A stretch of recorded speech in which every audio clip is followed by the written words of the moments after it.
Hey everyone, this is Doenges, and in this tutorial I'm going to be showing you how to create the ripple effect in this video.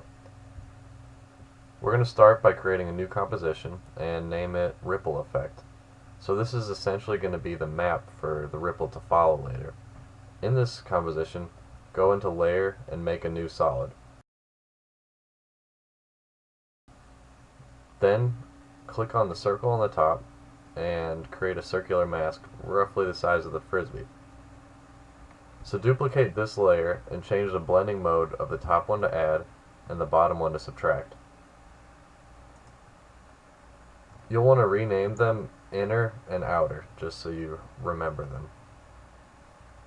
Now adjust the mask expansion settings of each one until you get a ring. This works because the inner circle is subtracting away from the outer one.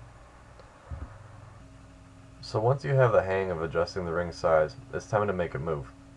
So on this first keyframe here, select both mask expansion settings so you can adjust them at the same time, and move them until we get a tiny little ring.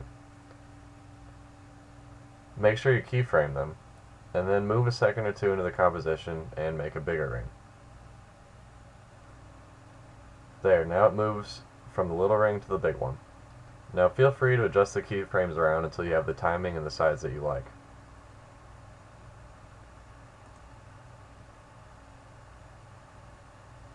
So now that we have the basic shape, we need to make it look more natural. Go into Mask Feather and adjust it until you have a much softer edge. You'll want to keyframe this one too, and change the value on the bigger ring since the same amount of blurriness is not going to work.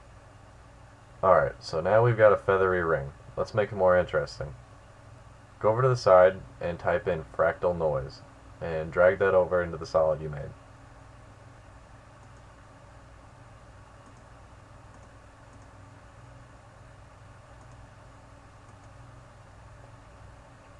This is going to give it a more random look that will help later.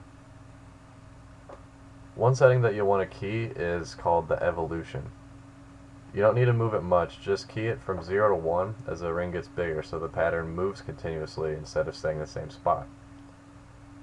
You can also raise the contrast a little bit so that you can see the effect more clearly.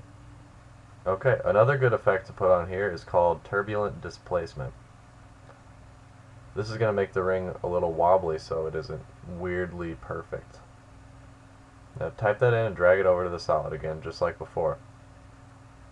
And you'll want to key the evolution again from 0 to 1 just to give the wobble some motion. Okay, these are some huge wobbles. You might want to lower the size setting to create smaller, more frequent wobbles.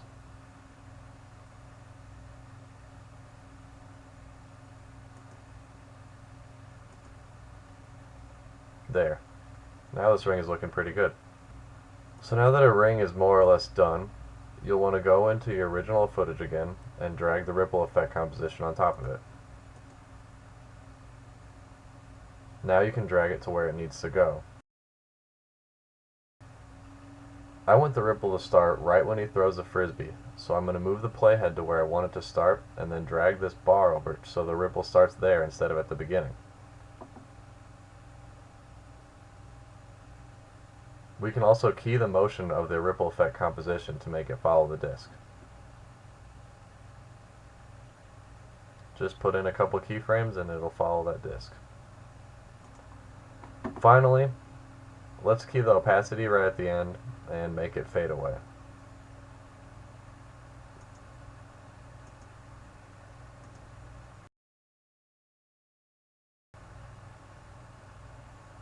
So now our ring is completely ready and in place. Now what we have to do is use a displacement map on the original footage. Type that in the side and drag it onto the clip.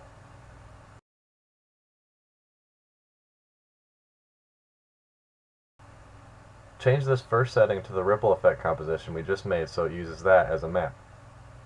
Now change the use for horizontal displacement and vertical displacement to lightness because we want this to be affected by how bright or not bright our map is.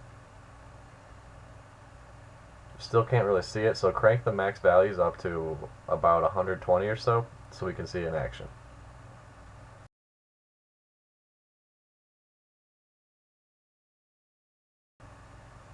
There it is.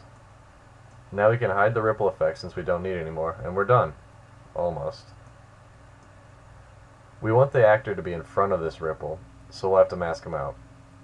This takes forever, and I'm not going to show it all, but what you need to do is duplicate your footage, and then click the pen tool to start making a mask on it. Zoom up really close to your actor, and create points along his body. Move the playhead and readjust the points and do a much better job than I'm doing. You'll find it's easiest to split your masks up into groups like body, arm, and hand, and eventually you have a good mask. Make sure your blend mode is on add. And now we have a cut-out version of your actor on top of the video we already made. Bam. It looks beautiful.